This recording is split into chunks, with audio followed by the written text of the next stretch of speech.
Hello, guys. Welcome to Psych Minds. If you have not subscribed already, do subscribe to the channel, like, and share.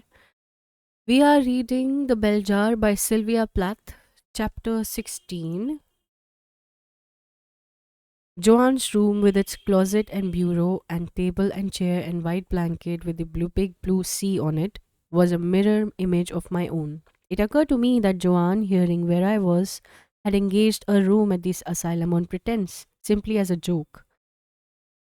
That would explain why she had told the nurse I was her friend. I had never known Joanne except at a cool distance. How did you get here? I curled up on Joanne's bed.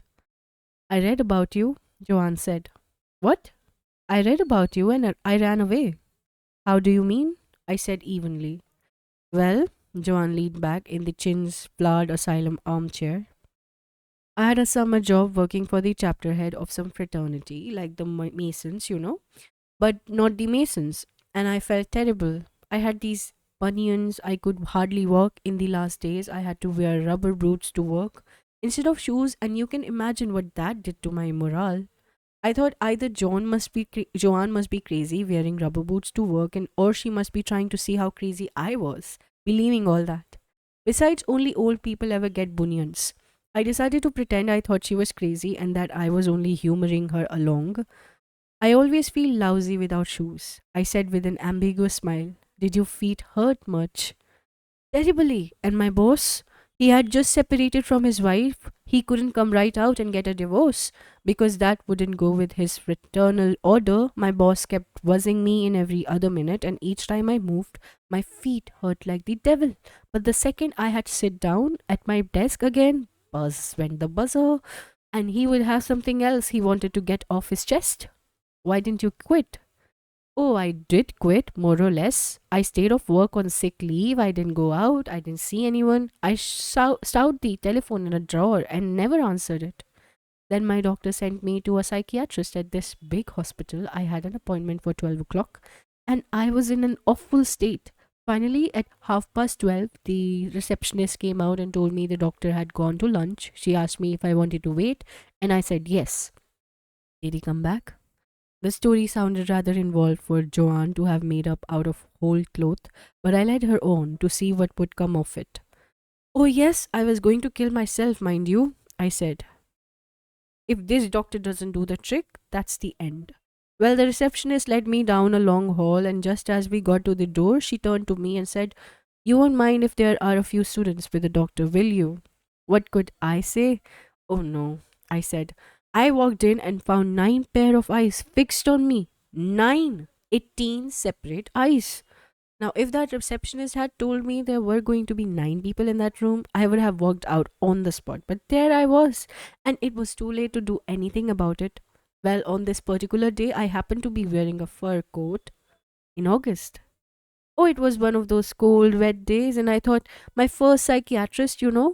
Anyway, the psychiatrist kept eyeing that fur coat the whole time I talked to him, and I could just see what he thought of my asking to pay the students' cut rate instead of the full fee. I could see the dollar signs in his eyes. Well, I told him I don't know what all about the bunions and the telephone in the drawer and how I wanted to kill myself. And then he asked me to wait outside while he discussed my case with the others. And when he called me back in, you know what he said? What? He folded his hands together and looked at me and said, Miss Chilling, we have decided that you would benefit by group therapy. Group therapy? I thought I must sound phony as an echo chamber, but Joanne didn't pay any notice. That's what he said. Can you imagine me wanting to kill myself and coming round to chat about it with a whole pack of strangers, and most of them know better than myself? That's crazy. I was growing involved in spite of myself.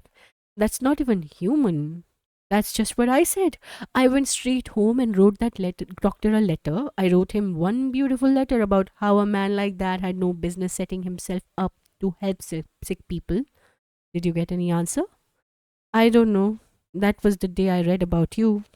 How do you mean? Oh, Joanne said.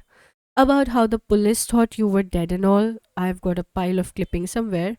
She heaved herself up, and I had a strong horsey whiff that made my nostril prickle.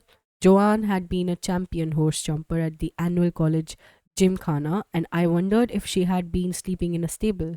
Joanne rummaged in her open suitcase and came up with a fistful of clippings. Here, have a look.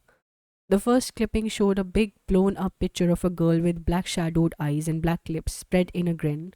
I couldn't imagine where such a chatty picture had been taken until I noticed the Bloomingdale earrings and the Bloomingdale necklace glinting out of it with bright white highlights like imitation stars. Scholarship girl missing, mother worried. The article under the picture told how this girl had disappeared from her home on August 17 wearing a green skirt and a white blouse and had left a note saying she was taking a long walk. When Miss Greenwood had not returned by midnight, it said her mother called the town police. The next clipping showed a picture of my mother and brother and me grouped together in our backyard and smiling. I couldn't think who had taken that picture either until I saw I was wearing dungarees and white sneakers and remembered that was when I wore in my spinach picking summer, and how Dodo Conway had dropped by and taken some family snaps of the three of us one hot afternoon.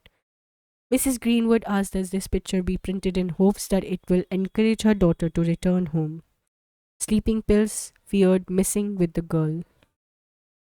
A dark midnight picture of about a dozen moon faced people in the wood. I thought the people at the end of the row looked queer and unusually short until I realized they were not people but dogs. Bloodhounds used in search for missing girl. Police Sergeant Bill Hindley says it doesn't look good. Girl found alive. The last picture showed policemen lifting a long limp blanket roll with a featureless cabbage head into the back of an ambulance. Then it told how my mother had been down in the cellar doing the week's laundry when she heard faint groans coming from a disused hole.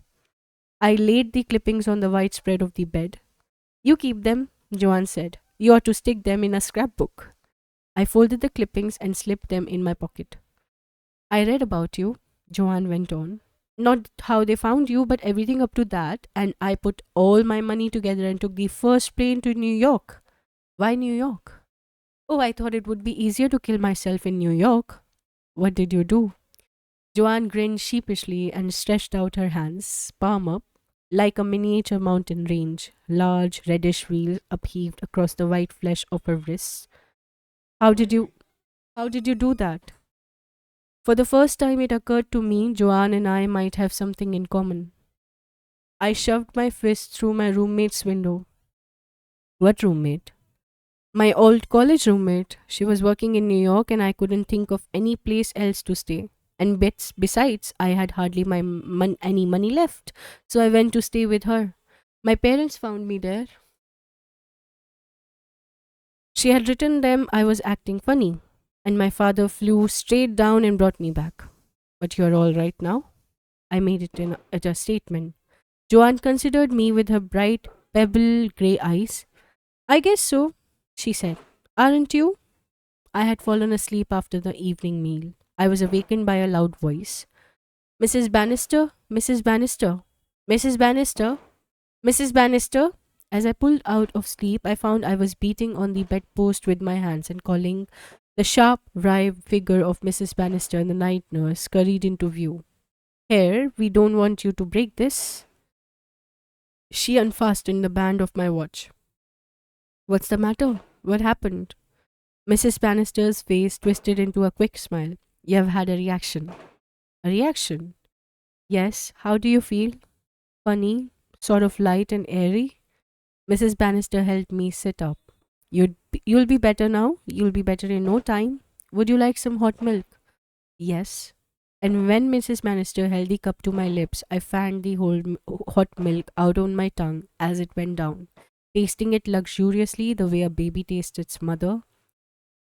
Mrs. Bannister tells me you had a reaction.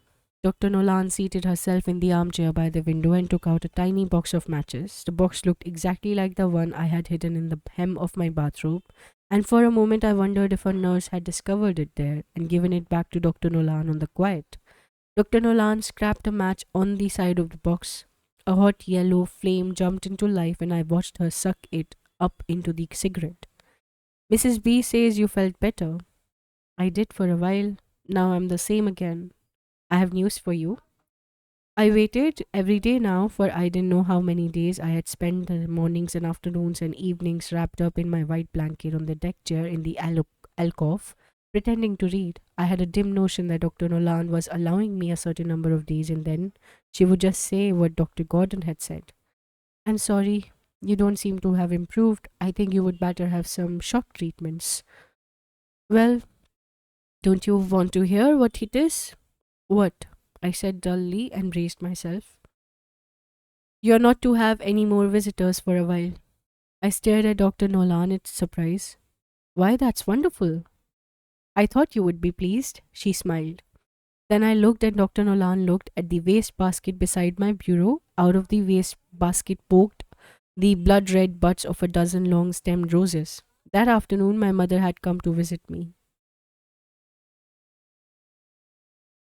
My mother was only one in a long stream of visitors. My former employer, the lady Christian scientist who walked on the lawn with me and talked about the mist going up from the earth in the Bible and the mist being error, and my whole trouble being that I believed in the mist, and the minute I stopped believing in it, it would disappear. And I would see I had always been well. And the English teacher I had in high school who came and tried to teach me how to play Scrabble because he thought it might revive my old interest in words, and Philomena Guinea herself, who wasn't at all satisfied with what the doctors were doing and kept telling them so. I hated these visits. I would be sitting in my alcove or in my room, and a smiling nurse would pop in and announce one or another of the visitors.